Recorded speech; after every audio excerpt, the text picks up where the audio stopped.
How to fix text too big on Snapchat, change font size, Snapchat.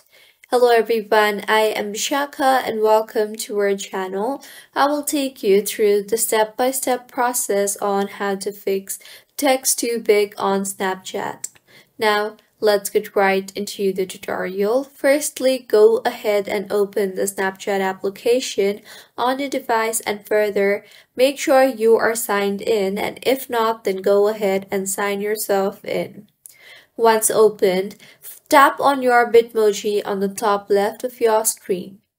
You will be led to your profile. Now in here, if you think your Snapchat text is too big for you, then close the Snapchat application and launch the settings application on your device.